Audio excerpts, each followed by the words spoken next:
Di sini tempatnya untuk bersuara, rakyat Indonesia.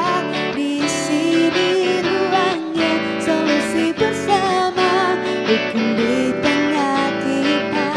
Di sini tempatnya untuk bersuara, rakyat Indonesia. Di sini ruangnya solusi bersama, hukum di tengah kita, hukum di tengah kita.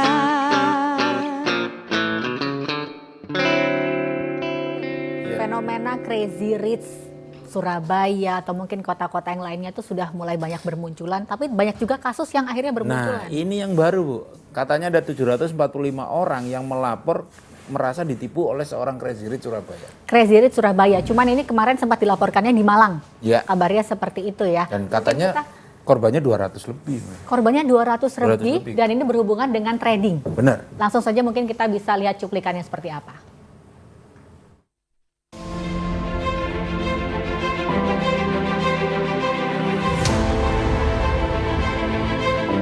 Penipuan dengan modus robot trading dengan pelaku Crazy Rich kembali dibongkar oleh polisi.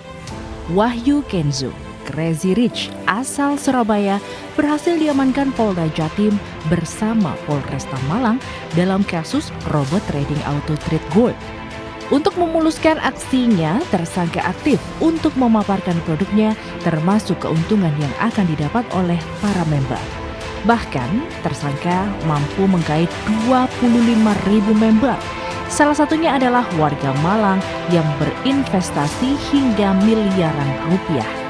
Namun akhirnya tak dapat melakukan penarikan dana hingga melaporkan kepada polisi.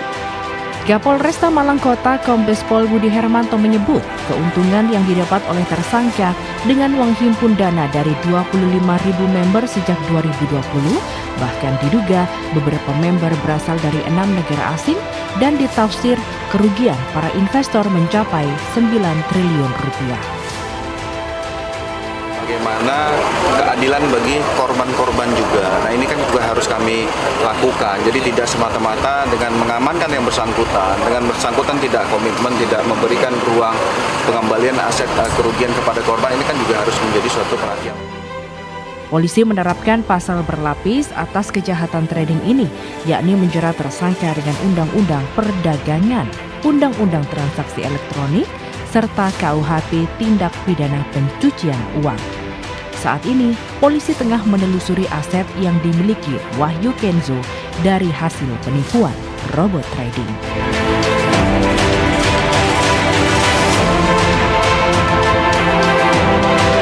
Sebenarnya dengan kecanggihan teknologi yang ada itu memang bisa memudahkan kita untuk dapat mencari rezeki. Benar. Tapi mungkin dengan cara yang lebih baik. Tapi ada orang-orang yang menggunakan kecanggihan itu untuk mencari uang dari orang lain. Termasuk juga dengan flexing kekayaan untuk menarik Itulah. ya calon-calon yang lainnya. Dan untuk yang sudah hadir di studio pada malam hari ini, sudah ada Dr. Felix Danggur SHMH-MM. Beliau ini adalah pengamat hukum Universitas Pelita Harapan Surabaya. Dan juga advokat. Advokat ya. Oke, selamat malam Bapak. Selamat malam Mbak. Saya perlu garis bawahi aja bahwa di sini adalah saya pengamat hukum dan advokat. Pengamat Karena hukum dan saya juga advokat. tidak merupakan satu dosen tetap pada UPH, walaupun saya Juga sekarang mengajar ini juga. mengajar di Universitas Pelita Harapan. Baik, terima kasih sebelumnya Pak sudah Ya, meluangkan waktunya oke. hadir untuk malam hari ini. Dan untuk 3 narasumber kita yang lainnya ini bergabung secara virtual. Ya. Boleh kita sapa, ada Kombes Pol Budi Hermanto, Kapolresta Malang Kota yang akan bergabung nantinya bersama dengan kita. Ada juga Bapak Didit Nur Diatmoko MM, Kepala Badan Pengawas Perdagangan Berjangka dan Komoditi dari Kemendak RI. dan termasuk juga akan ada korban ya yang mungkin kita bisa sebutkan namanya ini sebagai nama samaran, sebut saja namanya Ari ya di Iya. sini ya. Ini juga sudah bergabung bersama kita di sini, Mbak. Mungkin disapa dulu Bapak Halo, Budi. selamat malam. Bapak bisa mendengar suara kami? Selamat malam. Selamat Bapak malam. Budi. Selamat malam, Mbak. Oke. Pak Budi, ini Ya, malam, Mbak. baik. Terima kasih telah meluangkan waktunya untuk dapat bergabung secara virtual bersama dengan kita. Sudah ditetapkan sebagai tersangka penipuan seorang Crazy Rich Surabaya, Wahyu Kenzo. Ini bisa dibilang perkaranya adalah expert advisor, robot trading Auto Trade Gold ATG, dikelola oleh PT Pansaki Berdikari. Dan ini nilainya katanya triliunan rupiah. Boleh mungkin ceritakan, Pak, bagaimana sih ini bisa dikatakan sebuah penipuan pada akhirnya?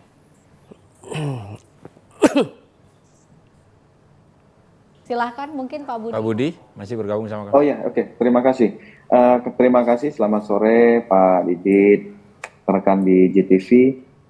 Kami dari Polresta Malang Kota dalam hal ini menerima laporan ya. Dalam hal ini ada korban yang terkait tentang adanya suatu robot trading ataupun trading auto trade gold yang kita kenal dengan PT Pansaki Berdikari ini. Pada saat dari laporan polisi tanggal bulan September 2022, kami melakukan penyelidikan dengan melakukan meminta keterangan dari beberapa saksi korban, termasuk dari Bapepti, dari Kementerian Perdagangan, kita juga meminta keterangan dari kantor pos, dan kita juga melakukan pemeriksaan terhadap Bank Mandiri yang digunakan sebagai sarana penampungan dari aliran dana tersebut. Setelah itu selama 2 bulan kami melakukan gelar perkara untuk alih status dari penyelidikan menjadi penyidikan. Pada saat proses penyidikan kita melakukan pemanggilan saksi 2 kali, saudara Dinar Wahyu Septian Difrik atau lebih dikenal dengan Wahyu Kenzo ini tidak hadir selama 2 kali. Setelah kami melakukan gelar perkara untuk peningkatan status, memberikan surat perintah membawa kepada yang bersangkutan, sehingga kami lakukan perintah membawa pada tanggal 4 Maret 2023. Setelah tiba di Polresta Malang Kota, kami melakukan pemeriksaan terhadap saksi, gelar perkara, tingkatkan status sebagai tersangka. Kami juga melakukan pemeriksaan terhadap tersangka. Setelah selesai didampingi oleh penasihat hukum, kami juga melakukan gelar perkara untuk melakukan penahanan kepada saudara WK. Kenapa penahanan harus kami lakukan? Dengan alasan subjektif dan objektif, yang bersangkutan tidak kooperatif karena dipanggil 2 kali sebagai saksi tidak hadir. Yang kedua, kami juga menjaga agar barang bukti tidak hilang ataupun tidak disembunyikan. Yang ketiga, tidak terulang kembali kejadian ini selama yang bersangkutan telah ditetapkan sebagai tersangka. Nah, dari perkara-perkara ini kami menerapkan pasal 65 ayat 2 junto pasal 115 Undang-Undang Republik Indonesia tentang perdagangan tindak pidana, dan ini ancaman hukuman paling 12 miliar, paling lama 12 tahun penjara, termasuk pasal 24 junto 106 Undang-Undang Perdagangan, itu di mana ancaman hukuman 4 tahun, denda 10 miliar rupiah. Termasuk pasal 28 ke 1 Undang-Undang 19 tahun 2016, ini perubahan tentang Undang-Undang 11 tahun 2008 ITE, mana ancaman hukuman 6 tahun, denda 1 miliar rupiah. Termasuk ada pasal pidana konvensional dalam hal ini 372, 378 KUHP, ancaman pidana 4 tahun penjara, serta pasal 3 Undang-Undang 8 tahun 2010 tentang TPPI. Baik, Pak Budi, mungkin bisa ceritakan modusnya sendiri seperti apa kalau dari tersangka sendiri? Ya, dari hasil pemeriksaan korban dan tersangka, di mana memang kegiatan ini berawal dari Maret 2020, di saat kita dilanda pandemi COVID. Bagaimana masyarakat ingin melakukan suatu usaha bidang ini memang terbatas dengan adanya COVID-19, sehingga ada menawarkan kepada masyarakat tentang investasi yang dimungkinkan memiliki keuntungan yang sangat tinggi, bisa sampai 15%, dan bahkan di dalam presentasi tersebut berani founder ataupun leader-leader ini menjamin tidak ada kerugian, sehingga ini membuat suatu kepercayaan kepada masyarakat yang mungkin juga kita lihat memberikan keuntungan yang sangat luar biasa, keuntungan yang instan, sementara itu hanya bisa dimonitor melalui gadget. Oke, Pak Budi. baik. Terima kasih Pak Masih Budi. ada? Mungkin kita bisa langsung ke Pak Didit di sini ya. Ya. Kalau pandangan dari Bapepti sendiri seperti apa nih Pak? Melihat kasus ini ya. Ya, terima kasih teman-teman di CTV, terima kasih Mas Budi dan Pak Felix ya. Kami tentu dari Bapepti pertama ingin mengapresiasi apa yang sudah dilakukan oleh teman-teman dari Polisian Polresta Malang untuk tindakannya ini. Dan kalau saya telusuri dari yang lalu-lalu bahwa sejak 2020 kami sudah mengindikasikan bahwa ada penawaran-penawaran yang bercover atau seolah-olah dia adalah perdagangan berjangka komoditi. Padahal itu tidak, itu bukan perdagangan berjangka komoditi. Dan selama ini yang namanya robot trading itu tidak pernah mendapatkan izin dari Bapepti. Kalau kita lihat yang namanya menamakan diri robot trading itu hanya mendapatkan izin berupa surat izin penjualan langsung. Dia hanya berupa suatu e-book, ya, menjual langsung berupa e-book, tetapi tidak untuk melakukan perdagangan jangka komoditi, tidak untuk melakukan semacam crowdfunding, menarik dana masyarakat. Tidak ada izin untuk itu. Nah, kami sudah coba mengingatkan kepada masyarakat baik melalui statement-statement kami di media maupun kami mencoba melakukan sosialisasi langsung pada kelompok masyarakat. Tetapi memang saat itu ketika kondisi pandemi sedang meningkat, sosialisasi yang kami lakukan memang tidak berjalan dengan maksimal. Sehingga itulah yang terjadi, banyak masyarakat yang kemudian tergiur dengan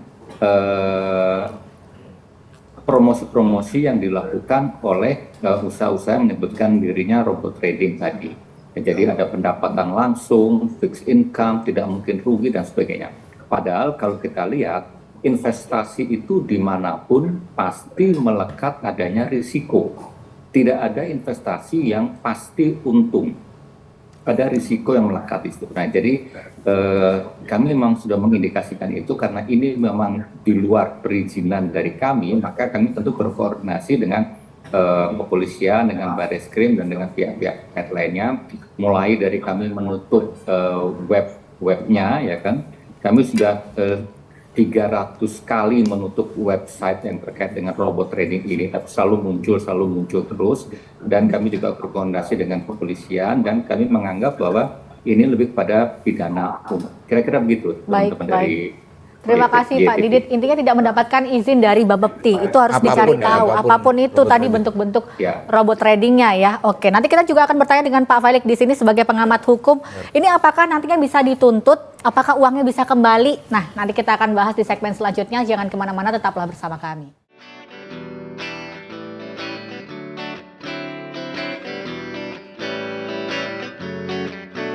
Hukum di tengah kita, hukum di tengah kita. Kembali lagi di Hukum di Tengah Kita dan kita masih dengan kasus yang paling panas ini. Harus waspada dengan penipuan-penipuan termasuk juga bisnis robot trading yang selalu dengan kegiurannya itu adalah cepat kaya. Dan apa-apa lagi cepat berarti ada lagi yang ngomong tidak pernah rugi lah itu. Tidak pernah rugi, padahal tadi juga sudah disebutkan pasti ada resiko. Pekerjaan apapun pasti ada resikonya, begitu ya Pak Felix juga ya? Setuju. Mungkin kita juga bisa mendengarkan dari point of view korban. Mungkin kita bisa berbicara langsung, oh baik, kita langsung ke Pak Felix dulu katanya. Pak, Bapak sudah mendengarkan ya Pak ya, tadi dari Kapolresta Malang Kota, dari Bapepti juga. Pak, kalau melihat sebenarnya untuk kasus ini tidak sekali sebenarnya Pak. Ada beberapa mungkin juga yang lainnya. Cuman ini yang sedang kita bahas, mudah-mudahan jadi pembelajaran juga. Kalau Bapak melihatnya seperti apa? Terima kasih Pak Mas Pulung sama Mbak Erina. Dan saya juga selamat malam kepada Bapak Kapolres Malang dan Bapepti, Pak Nur.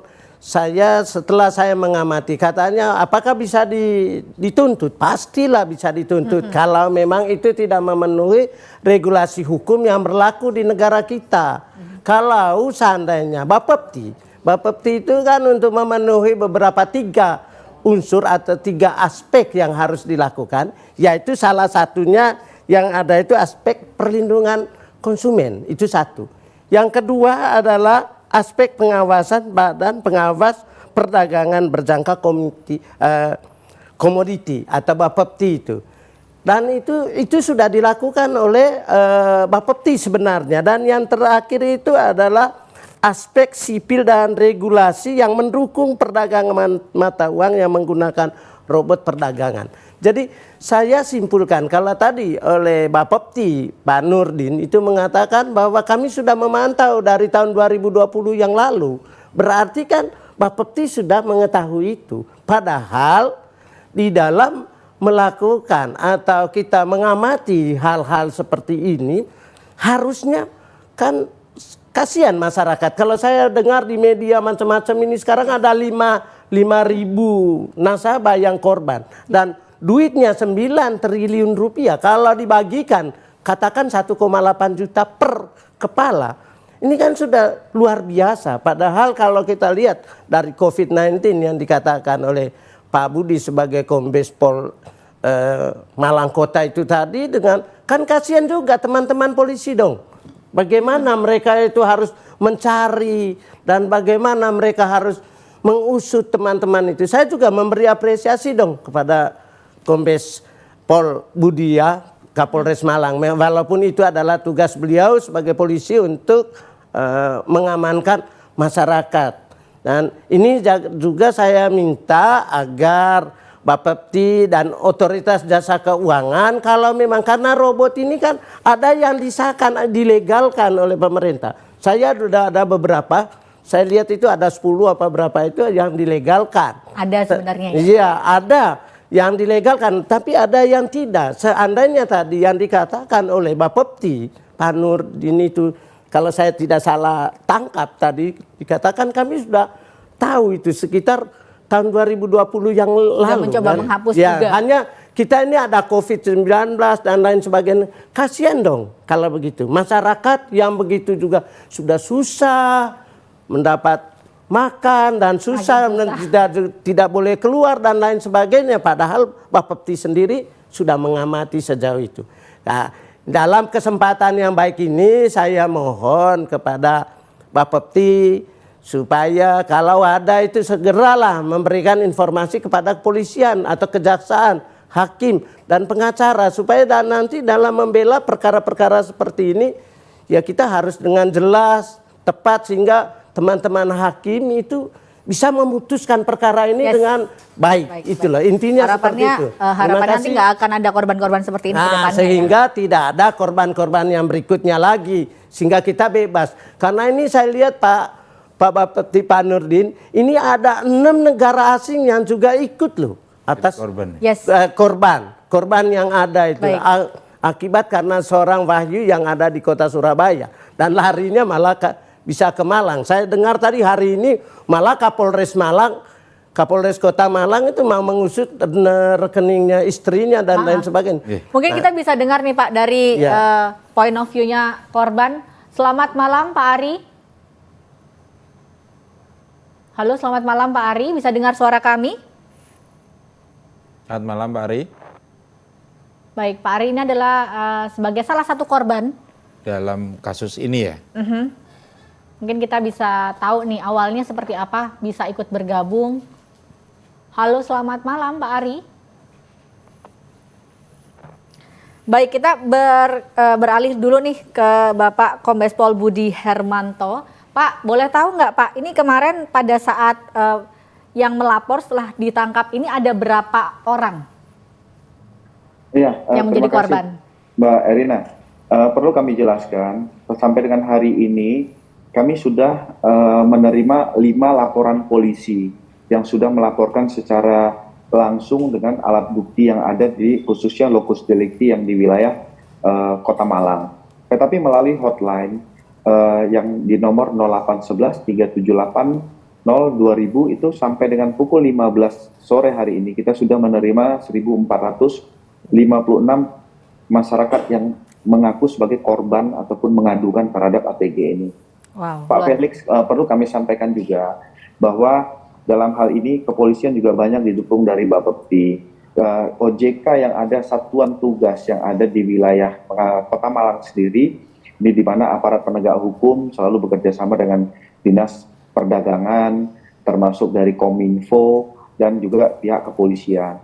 Beberapa usulan ataupun sosialisasi yang disampaikan oleh Bapepti pada saat situasi pandemi COVID memang kita terbatas dalam regulasi pada saat itu. Memang kita akan sangat kewalahan pada saat menghadapi situasi pandemi COVID. Tetapi pada saat situasi itulah yang dimanfaatkan oleh pelaku-pelaku trading ini. Sehingga ruang masyarakat percaya pada saat kita ingin menjual suatu produk misalnya makanan. Siapa yang akan membeli produk makanan kita? Siapa yang menjemput? Karena pada saat kita menggunakan ojek online dan lain-lain semua terbatas dengan PPKM. Nah, inilah yang mengambil situasi sulit di masyarakat. Nah, makanya kami di Polresta Malang Kota konsentrasi sangat penuh. Kita mungkin Pak Felix, kami juga ingin mempertanyakan, menyampaikan diskusi terkait tentang kalau proses hukum pasti kami akan lakukan berjalan. Tetapi satu sisi keadilan bagi masyarakat yang memang harus kita pertimbangkan. Dalam artian keadilan ini bagi siapa? Bagi masyarakat, khususnya korban. Nah, ini yang mungkin kami akan membuat suatu konsep, suatu pola, tapi kami juga harus dilindungi oleh payung hukum, tidak melanggar dalam suatu ketentuan perundang-undangan. Bagaimana terhadap robot-robot trading ini yang setelah memakan korban banyak dalam perkara investasi bodong, ini juga harus ada restitusi, apakah melalui LPSK, apakah kompensasi, memberikan pengembalian terhadap kerugian korban, baik mungkin secara keseluruhan ataupun sebagian. Nah, mungkin ini juga bagian yang harus kita bahas sebenarnya. Baik, terima kasih untuk penjelasannya Pak Budi. Apakah ini ada indikasi pencucian uang kah? Atau mungkin nantinya dari tersangka akan ada niatan baik juga untuk bisa mengembalikan uang korban? Nah, itu yang masih kami gugah. Makanya sampai saat sekarang proses penyidikan kami meminta secara kooperatif daripada tersangka ini untuk menyerahkan aset. Nah, aset-aset ini nanti akan dibuat suatu regulasi untuk bisa dikembalikan kepada para korban. Korban tapi yang harus bisa terverifikasi melalui validitas rekening koran. Berapa deposito yang sudah diserahkan, berapa WD withdraw yang sudah pernah diterima bagi yang menerima. Contoh, mereka sudah investasi, masukkan injek dana 100 juta, tapi dalam perjalanan dia sudah menerima 150 juta. Ini juga tidak menjadi skala prioritas untuk kita kembalikan. Tapi bagi kaum yang memang korban, belum pernah menerima pengembalian sama sekali, ini menjadi prioritas kita. Nah, tapi kami dalam proses penyidikan ini tidak boleh salah. Kami sudah membuat tim yang dibentuk oleh Pak Kapolda Jawa Timur, ada dari pengamanan internal, Idwasda, Bitpropam, Bitkum, Krimsus, dan Krimum dalam hal ini. Kami juga mohon izin Pak Didik, kami akan menggandeng dari pihak Bapepti, karena ini memang kita harus bekerja sama, tidak bisa secara parsial, harus sama-sama secara komprehensif untuk menyelesaikan problem yang ada di masyarakat. Pak Budi, boleh tahu berapa total mungkin untuk yang harta dari yang disita dari tersangka sendiri, mungkin sudah dalam bentuk apa? Ya, yang pertama kami unit rumah yang ada di Malang, termasuk di Jakarta, Pondok Indah, termasuk ada aset tanah, beberapa aset tanah ini masih kita konversikan, maksudnya kita memiliki apresial terhadap penghitungan itu. Ada 3 unit mobil mewah, yaitu Toyota Alphard, Innova, dan BMW yang masih sudah kita amankan di Polresta Malang Kota, termasuk ada 3 jenis Vespa. Ya lumayan, ada 1 Vespa yang bisa berharga sampai 500 juta, 2 unit Moge dengan tipe BMW R90, serta Harley Davidson. Kita jadi mengembangkan untuk sport car, di mana yang bersangkutan kita menemukan suatu nota pembelian unit Rolls Royce, ada lagi Lamborghini, Ferrari, termasuk jam mewah, Richard Mille, dan lain-lain, ini kita masih dalami. Nah, makanya pada saat kita akan menertibkan aset-aset ini, kita ingin membuat suatu regulasi berapa sih dari barang-barangnya, termasuk barang-barang yang ada liquidnya, termasuk itu bisa untuk dikembalikan kepada para korban. Baik, Pak Budi, sebelum Pak Budi berpamitan, terima kasih sebelumnya telah meluangkan waktunya. Mungkin pesan terakhir untuk masyarakat seluruh Indonesia, kira-kira ke depannya apabila ingin berinvestasi, kira-kira apa yang harus diwaspadai? Ya, yang pertama, apabila ada presentasi ataupun informasi tentang investasi dan lain, untuk bisa memeriksa, mencari tahu tentang keabsahan. Karena beberapa yang kami periksa, para korban itu selalu melalui leader ataupun founder. Ini menyatakan bahwa legalitasnya ada. Memang betul, legalitas yang ada tadi disampaikan oleh Pak Didit Bapepti. PT Pansaki ini bukan merupakan trading, robot trading yang dimiliki oleh saudara WK. PT Pansaki ini sudah berdiri dari 2015 dalam urusan MLM, itu produk susu nutrisi. Sehingga di 2019 WK ini bekerja sama melikuiditas perusahaan tersebut dengan investasi, melibatkanlah PT Pansaki ini. Makanya pada saat rilis kami ada 8 box minuman nutrisi. Kenapa kami hadirkan? Ini menjawab bahwa untuk mengkamuflase izin dari Bapepti ini tidak ada. Izin dari Kementerian Perdagangan juga baru keluar sekitar 7 Februari 2023, sehingga dengan investasi melalui susu nutrisi dengan bonus robot trading. Robot trading ini adalah suatu perbuatan yang ilegal, tadi disampaikan oleh Pak Didit. Tidak ada di dalam perdagangan, tidak komoditi jangka panjang. Nah, kami mengharapkan masyarakat untuk lebih aware, lebih peduli, bisa menanyakan kepada hotline yang ada di Bapepti, Kementerian Perdagangan, OJK, di kepolisian, sehingga tidak tergiur. Yang kedua, terhadap orang-orang yang masih terlibat di dalam member. Ini juga jangan terlalu larut di dalam mimpi, terlalu larut di dalam khayalan. Sementara algoritma yang dibuat oleh orang-orang yang berada di dalam ini adalah itu buatan sendiri yang tanpa dia mengacu kepada regulasi yang ada. Ini bisa mengatur siapa yang akan withdraw, siapa yang akan dimakan. Nah, perlu saya sampaikan di dalam forum ini. Kami sudah menetapkan satu tersangka lagi, yaitu founder yang ada di wilayah Malang Raya. Dalam waktu 2 tahun yang bersangkutan sebagai founder, dia mendapatkan komisi sebesar 10 miliar rupiah. Nah, ini kan sangat luar biasa. Baik. Terima kasih Kombes Pol Budi Hermanto dari Kapolresta Malang Kota. Untuk waktunya, selamat bertugas kembali. Baik, nanti kita akan bahas lagi, tentunya jangan kemana-mana, tetaplah bersama kami.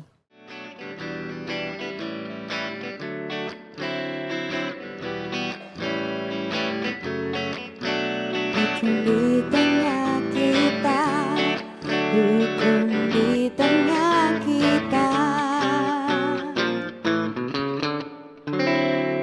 Di acara ini kita membahas sesuatu yang terkadang kita kagumi, orang-orang flexing ternyata dibaliknya seperti ini. Itu wajib kita harus cari tahu. Itu tadi kan seperti yang sudah dibahas oleh Bapak Kombes Pol Budi Hermanto ya. Kita benar-benar harus cari tahu apakah benar-benar ini legal atau ilegal. Tapi mungkin kita bisa mendengar mungkin cerita awalnya seperti apa, Ini bisa ikut bergabung. Ya, korban sudah bisa terhubung oleh Mas Ari. Halo, selamat malam Mas Ari. Malam. Iya, Mas Ari boleh ceritakan awalnya bisa ikut bergabung dan pada akhirnya menyadari sepertinya ini penipuan, seperti apa Mas kejadiannya? Awalnya sih saya ketemu teman ya kan, teman lama, teman baik banget, teman komunitas sih awalnya ya, kayak keluarga lah, sering ke rumah. Saya pun juga sering ke rumahnya, tiba-tiba dia tuh nawarin produk ini, ATG ini, robot trading, yang artinya kita nggak usah repot-repot main sendiri, jadi robot yang mainin.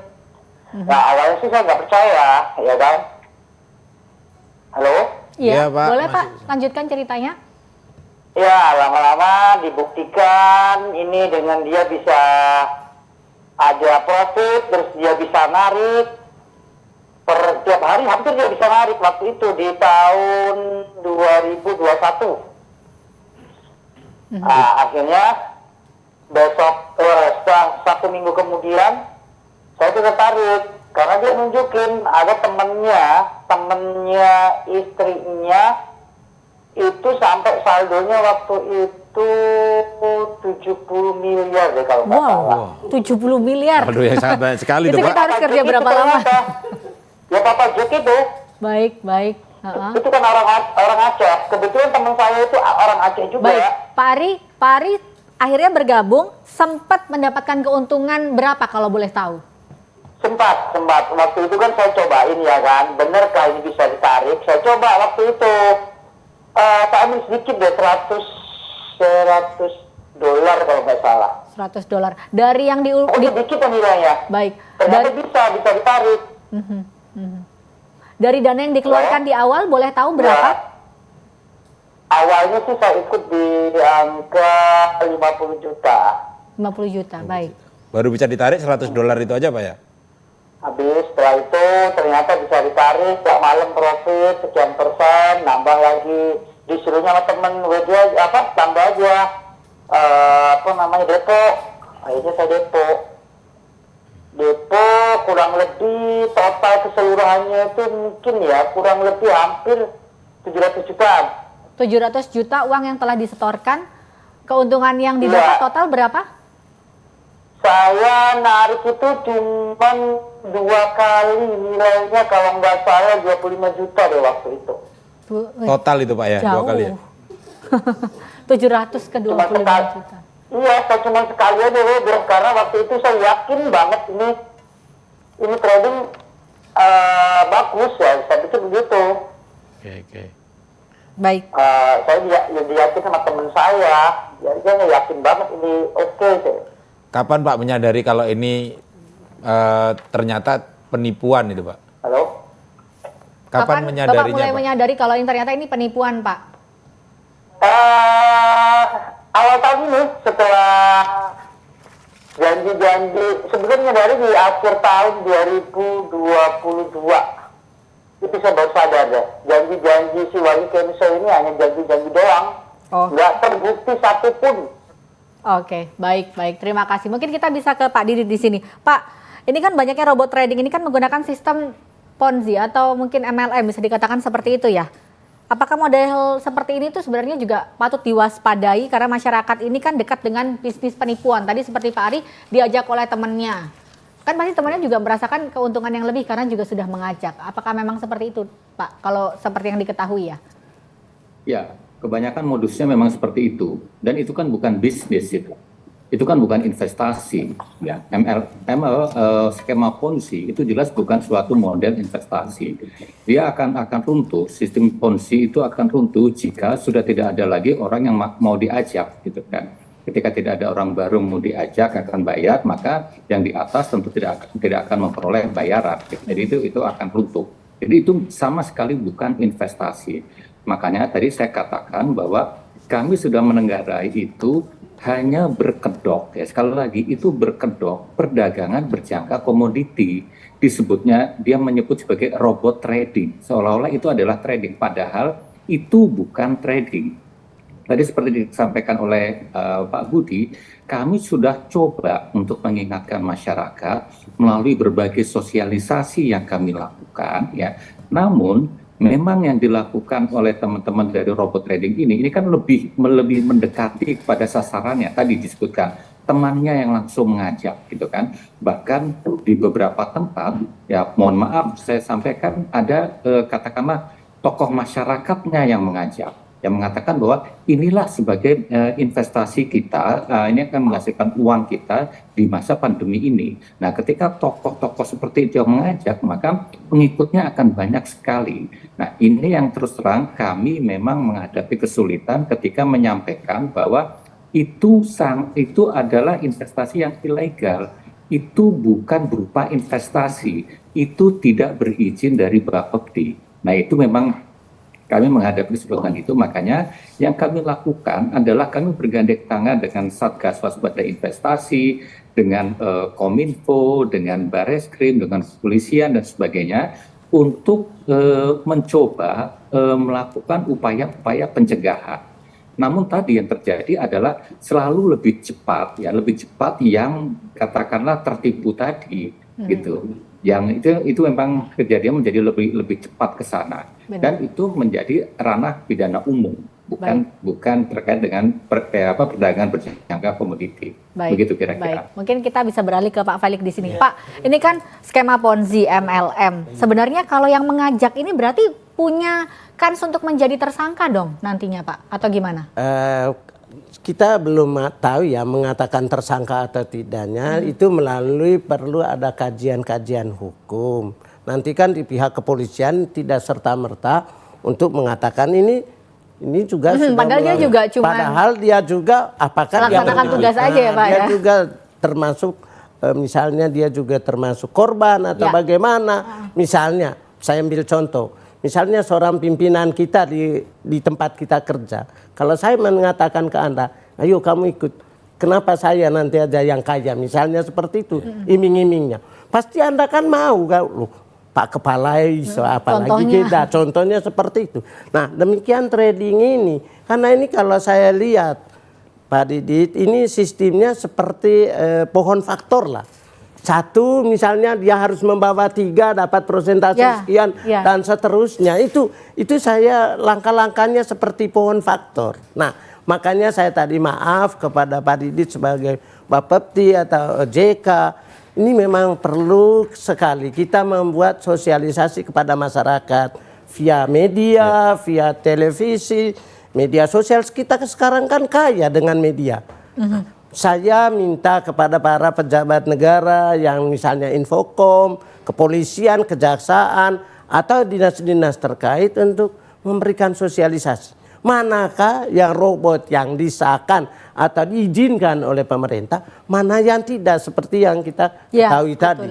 Nah, tadi saya sudah menyampaikan ada 3 aspek itu yang saya sampaikan pada awal tadi. Itu sangat jelas bahwa Bapepti itu tidak sembrono, tidak begitu saja untuk memberikan izin kepada semua LSM atau MLM itu tadi dan trading itu. Nah, yang kedua yang perlu nanti kita mencari apakah ini ada ranah pidana atau tidak dalam hal ini.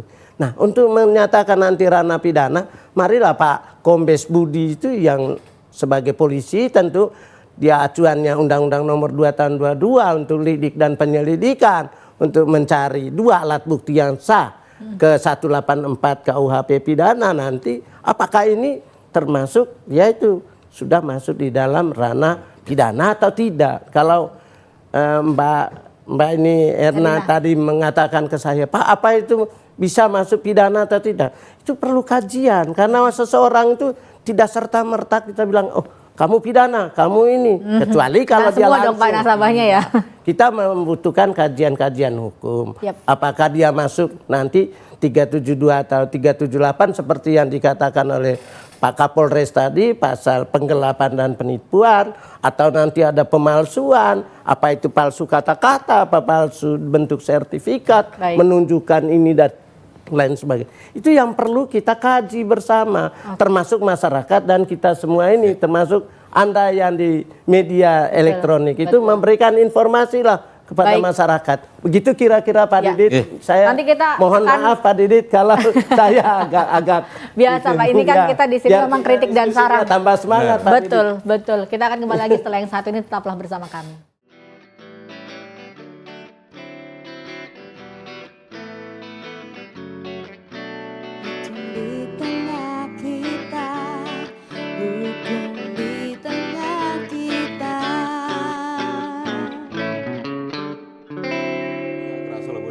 Terakhir. Betul.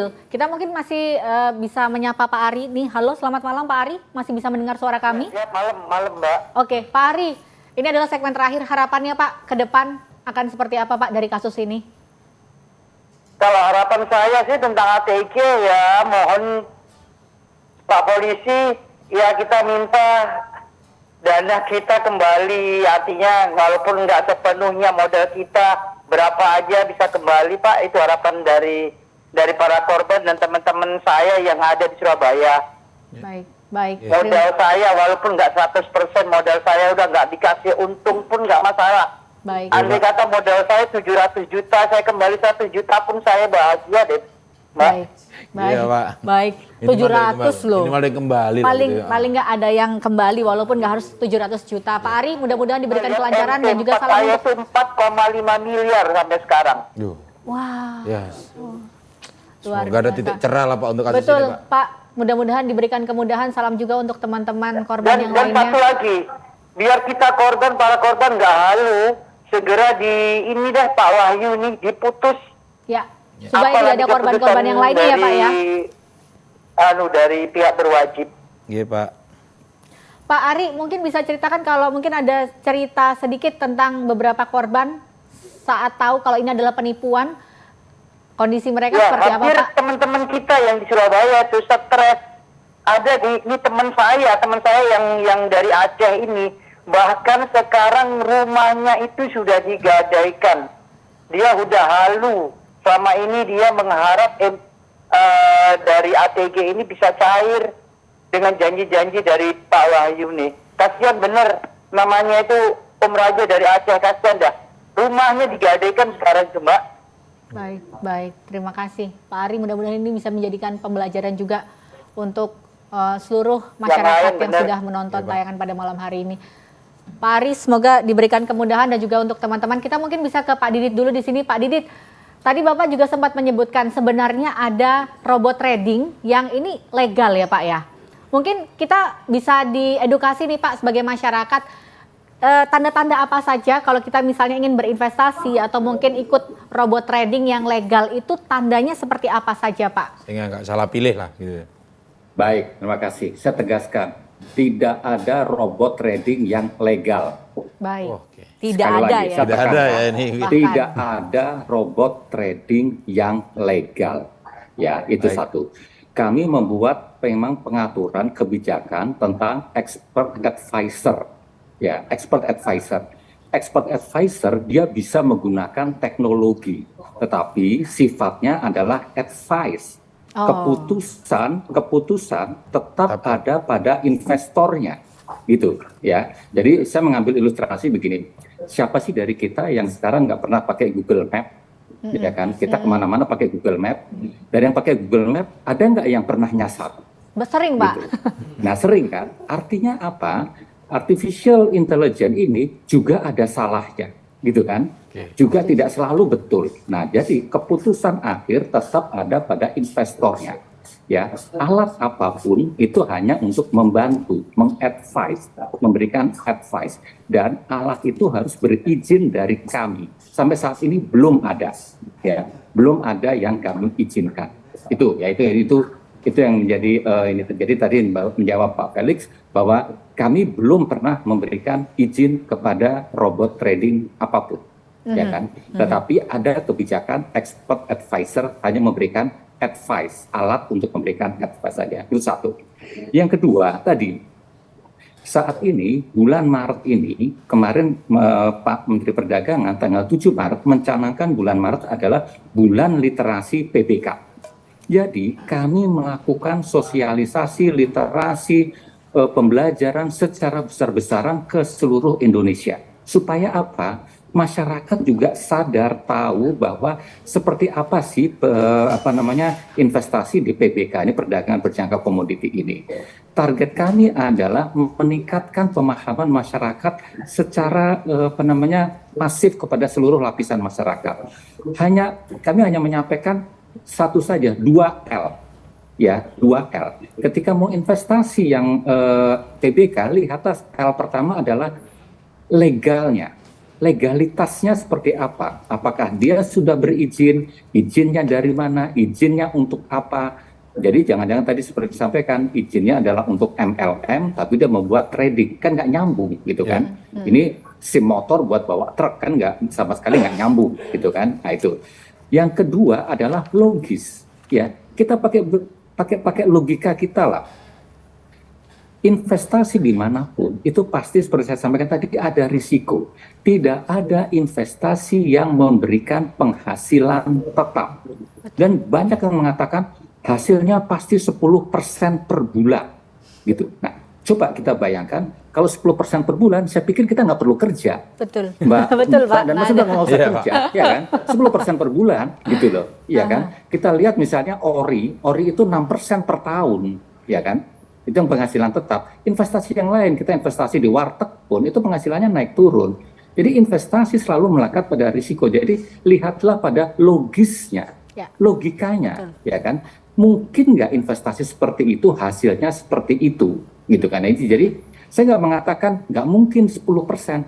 Bisa saja suatu saat naik 10%, hari berikutnya turun 100%. Bisa terjadi seperti itu.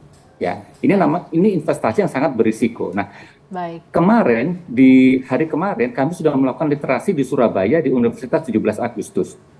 Jadi kami memang menyasar kelompok anak muda kelompok masyarakat agar memahami terkait dengan perdagangan berjangka komoditi ini. Yang kemarin, kondisi pandemi memang ada berbagai keterbatasan. Nah, tapi ketika ini agak dilonggarkan, kami melakukan hal ini besar-besaran. Ya, kami melakukan ini besar-besaran. Dan kami mengajak semua media online, media yang media cetak dan sebagainya untuk menyuarakan hal ini. Karena ini korbannya sangat banyak, gitu kan. Korbannya sangat banyak dan yang kadang-kadang yang uangnya cuma segitu aja ditaruh di investasi. Padahal teori investasi mengatakan bahwa kalau duitnya cuma segitu aja, jangan untuk investasi, lebih baik untuk persiapan misalnya ada anak sekolah atau apa gitu. Jadi investasi tentu harus mengikuti kaidah-kaidah. Jadi 2L, logik dan legal. Legal dan logik. Baik, itu kira-kira, setuju sekali Pak. Terima kasih Pak Didit untuk penjelasannya yang sangat luar biasa.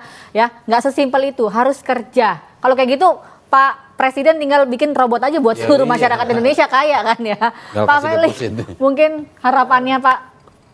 Kalau saya memang apa yang disampaikan oleh Pak Didit ini kan sudah masuk logika lah, masuk pemikiran kita yang praktis. Tapi pada saat-saat tertentu, di mana masyarakat itu diiming-iming Pak Didit, bahwa diiming, oh ini ada kamu kasih 100 juta, nanti untungnya 150 juta. Dan sebenarnya kalau di dalam pemikiran yang logik tadi, kan saya tidak masuk akal. Ya, tetapi toh sekarang robot ini juga kan seperti yang saya katakan di awal tadi, ada yang dilegalkan, ada yang tidak. Maksud saya tadi begini Pak, yang dilegalkan itu pasti disetujui oleh Bapepti dan juga oleh otoritas jasa keuangan. Nah itu kalau saya kutip Pak, sebelum saya ke sini tadi, dan saya tadi dari Jogja hari ini, saya itu ditelepon oleh GTV, Pak Felix ini, saya sampai mengutip salah satu buku mengatakan bahwa robot trading atau expert efficient itu boleh beredar, harus memiliki beberapa fitur. Salah satunya open and close posisi transaksi. Yang kedua mengubah stop loss dan target profit. Dan seterusnya ada beberapa, karena waktu kita, nah itu adalah salah satu contoh. Makanya kalau tadi Pak Didit mengatakan tidak ada sama sekali, tapi toh kenyataan beredar di masyarakat juga ada. Seperti kita juga mata uang, misalnya saya beli dolar misalnya ini, dong saya ada uang sisa, saya bilang istri saya, Bu, ini kita ada uang lebih, beliin aja dolar, siapa nanti naik, tahu nanti naik kita jual, kalau turun kan itu kan legal aja kan. Tapi kebanyakan sekarang ini kan Pak turun Pak Didit. Maka harapan saya tadi sangat mendukung apa yang dikatakan Pak Didit terakhir itu.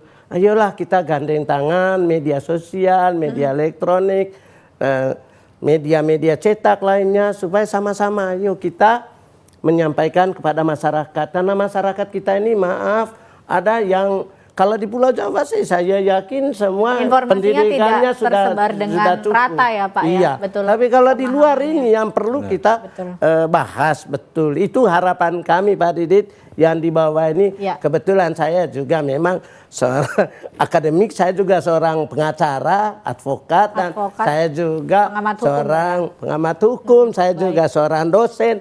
Tapi ya saya juga melihat itu, saya juga sangat hati-hati ya kepada siapa saja yang pernah diajak oleh orang banyak. Itu Pak, bahkan di sekolah itu pasti datang seperti yang terjadi di ITB itu kan. Banyak mahasiswa jatuh. Pak Felix, terima kasih banyak informasinya ya. Sama-sama. Ini sangat benar-benar mengedukasi masyarakat. Jadi hati-hati kalau ingin berinvestasi, dua tadi ya, harus legal ya, izinnya dari mana, untuk apa, dan juga logis ya.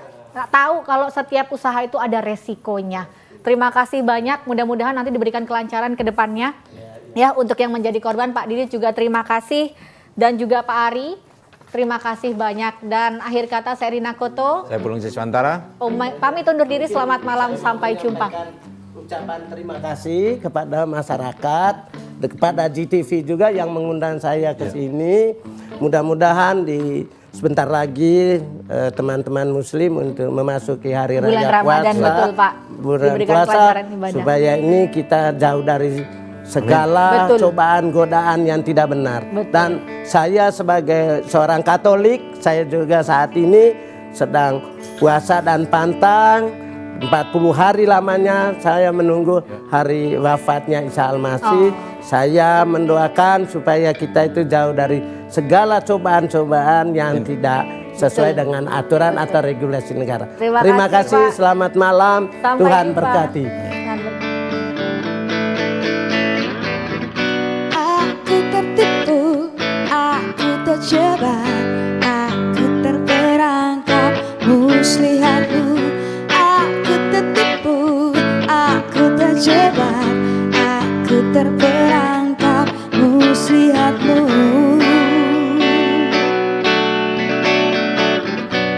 Bisa-bisanya aku terkena, bisa-bisanya aku terlena. Rupa-rupanya kau berbahaya, rupa-rupanya kau semua